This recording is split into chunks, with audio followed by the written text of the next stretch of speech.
I've been treated poorly due to my body type. As always, we'll have the side that agrees come up now.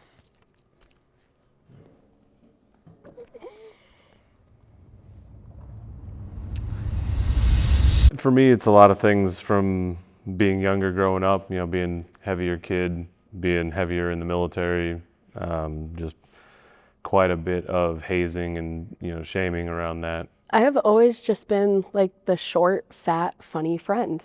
Like my entire life, that has been this box that I've been put into, and I've definitely been treated poorly because of it. No matter what I looked like, I've been treated poorly based on my body size, whether it was too small or too big, and that's been throughout my whole life. I've been abnormally tall my whole life. I had precocious puberty, so I started growing hips and boobs and stuff when I was 11 years old. And so I guess it started really young, the bullying and stuff, but no matter how I looked like, I just always got treated differently. I guess it would be a good time to bring in people that disagree.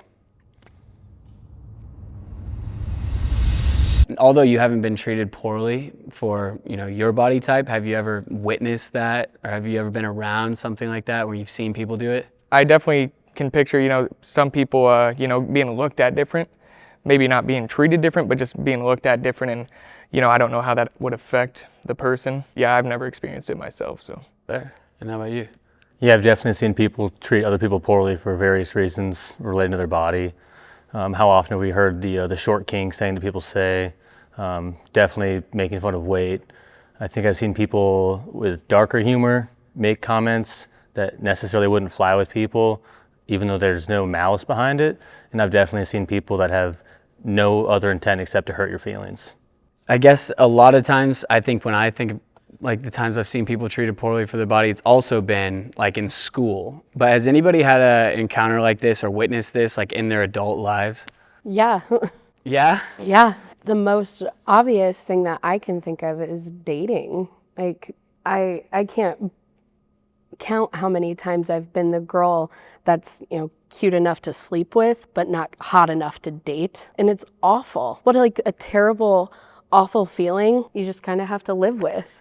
And I guess most recently, in a work setting, I was picked on almost immediately in my first big girl job for how hairy my arms were, which prompted me to go get laser hair removal. I've done a lot of unfortunate body modifications to myself to make myself appear more attractive to the male gaze, and I'm pissed off about it, honestly.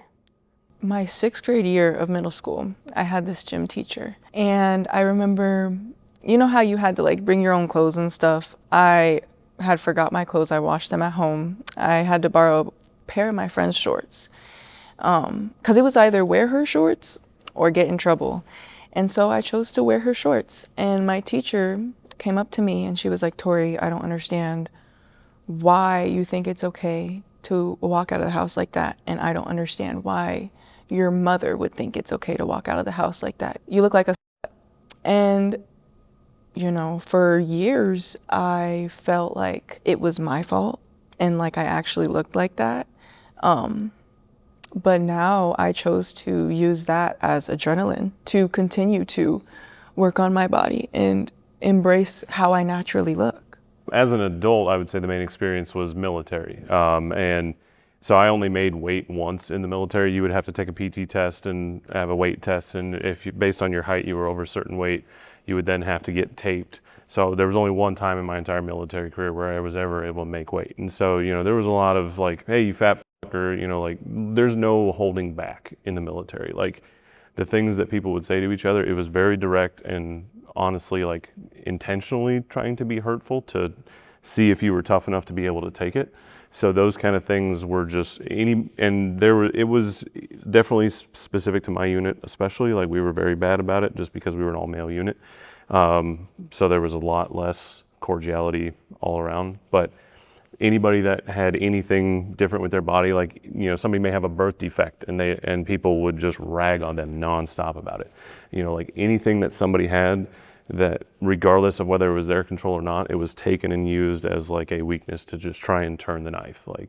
There was no hesitations. It was a very, very kind of mean-spirited culture, but it was also kind of like, okay, we're going to build each other up by being so mean to each other that whatever we face out there will never be able to like break what we've already mentally put ourselves through, kind of thing. Yeah, that makes sense. That was my next question to you, was going to be like, how did that culture and environment with that type of setting, the things people were saying to you, how did that make you feel about the people that you were almost supposed to be like a team with, right? It was kind of team building, like, because it was always, I'm very competitive. So for me, it was always like, I'm going to get you worse than you got me. So like when they would hit me with something, I would find whatever it was and I would hit them with it, whether it was body related, something that they're into. You know, like we had a guy that his thing was, he used to like to read Us Weekly and People magazine when we were in Iraq. Like that was his deal. Like this is a guy from the middle of Arkansas, like, and that was his thing. He just loved the gossip columns, but everybody would rag on him for it. You know, we would just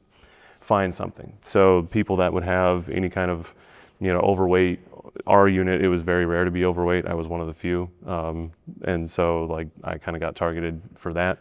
But for other people, it was, you know, take your pick. They'll find something, and it's just, it was part of the culture.